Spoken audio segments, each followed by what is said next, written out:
here today if it wasn't for the dedication of this community to providing opportunities for good health for all. The rewards of supporting this organization are tremendous. A thank you from a grateful patient at the end of a visit, or from the clinic staff who are still smiling at the end of a very long day when our volunteer staffed evening clinics are wrapping up late. The satisfaction of seeing every dollar raised and spent providing $7 worth of healthcare services to our patients. The turnout and enthusiastic participation by so many committed participants at the visioning event that launched our recent community health needs assessment. The hard work of the dedicated volunteer board of directors and the professional staff to keep the mission of the clinic front and central. Serving and supporting the clinic has been a blessing in my life. Rachel Remen, a physician and author of several books of wisdom, said, "We do not serve the weak or the broken. What we serve is the wholeness in each other and the wholeness in life. The part in you that I serve is the same part that is strengthened in me when I serve." Unlike helping and fixing and rescuing, service is mutual. There are many ways to serve and strengthen the life around us, through friendship or parenthood or work, by kindness, by compassion, by generosity or acceptance, through our philanthropy, our example, our encouragement, our active participation, our belief. No matter how we do this, our service will bless us. When people are blessed, they discover that their lives matter and that there's something in them worthy of blessing. And when you bless others, you may discover the same thing is true about yourself.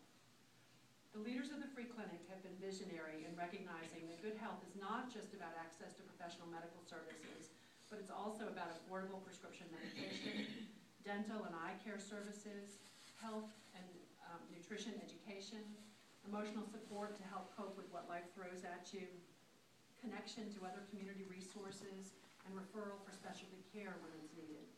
This organization is really at the cutting edge of providing a medical home for those it serves, assessing needs, coordinating services, and caring for the whole person, not just patient X with a long list of problems and medications. You'll hear more about our group medical visits from Dorlee in a few minutes. That really helps patients who are coping with diabetes. And it really is a new approach to providing access to the full array of information and care that can really make a difference in the clinical course of the disease. One of the most powerful parts of that program is that patients help each other learn about how to live successfully with a chronic illness and take good care of themselves.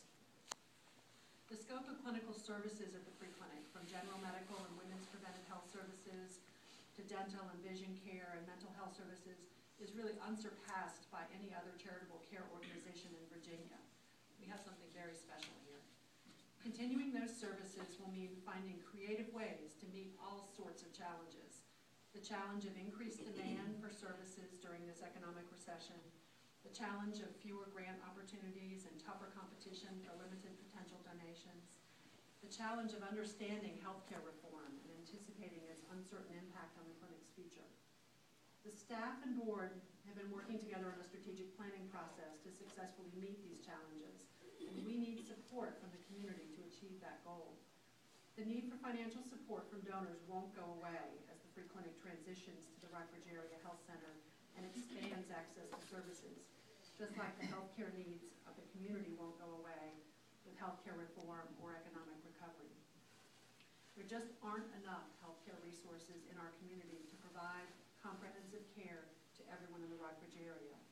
And that is especially true for the most vulnerable, lowest income residents of our community that the Free Clinic is dedicated to continuing to serve. Change is difficult but necessary to sustain our mission. I'd like to share a story with you, again from Dr. Rachel Remen, about a young man named David. David's story can teach us much about what can be gained by accepting that truth, that change is difficult but necessary. Whether we're patients dealing with chronic illness or leaders trying to find ways to improve access to health care in our community. This story is called The Way Through. Sometimes the very things that threaten our life may threaten the life in us. Loss and crisis often activate the will to live. When this happens, we may grow larger than the obstacles that face us and free ourselves from problems that never go away by living beyond them. David was shown this way to freedom in the form of a dream. David was diagnosed with juvenile diabetes 2 weeks after his 17th birthday. He responded to it with the rage of a trapped animal.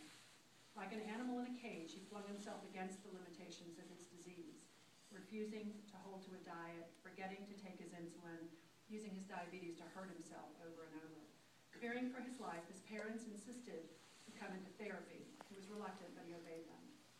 He'd been in therapy for several months without making much progress when he had a dream so intense that he had not realized he'd been asleep until he awoke.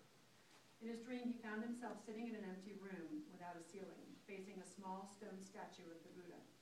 He was surprised to feel a kinship toward the statue, perhaps because this Buddha was a young man, not much older than himself.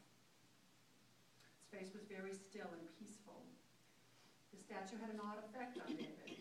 Alone in the room with it, he felt more and more at peace with himself. He'd experienced this unfamiliar sense of peace for a while when, without warning, a dagger was thrown from somewhere behind him. It buried itself deep in the Buddha's heart, and David was profoundly shocked. He felt betrayed, overwhelmed with feelings of despair and anguish. From the depth of these feelings emerged a single question: why is life like this?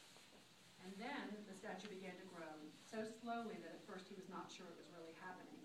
But so it was, and suddenly he knew beyond doubt that this was the Buddha's response to the knife. The statue continued to grow, its face as peaceful as before. The knife did not change, though. Gradually it became a tiny black speck on the breast of the enormous, smiling Buddha. Watching this, David felt something release him and found he could breathe deeply for the first time in a long time. He awoke with tears in his eyes. Often when someone tells a dream, they find a deeper understanding of its meaning. As David told his dream, he recognized the feelings he had when he first saw the dagger. The despair and anguish, even the question, why is life like this, were the same feelings and questions that had come up for him in his doctor's office when he heard for the first time that he had diabetes. But his response had been very different from the Buddha's. David saw this dream much as the opening of a door. When his doctors had told him that his disease was incurable, his response had been rage and despair. He had felt that the life in him had stopped and there was no way to move forward. His dream offered him the hope of wholeness and suggested that over time he might grow in such a way that the wound of his illness might become a smaller and smaller part of the sum total of his life, that he might yet have a good life, even though it would not be an easy life. Nothing his doctors had told him had suggested this possibility. Often people with chronic illness may become trapped and invalidated, not by the force of their disease, but by the power of their beliefs about it. Disease is at various times brutal, lonely, constricting, and terrifying. But the life in us may be stronger than all that and free us even from that which we must endure. Sometimes someone dreams a dream for us all. This is one of those dreams. As the Free Clinic makes its way through tough times and changes that are necessitated by forces much larger than we are and beyond our ability to control, let's try to remember the wisdom of David's dream. Remember that there are many ways to serve and strengthen the life around us. The Free Clinic serves and strengthens the lives of its patients every day. Through our support of the clinic and its mission, our services will both bless others and strengthen ourselves.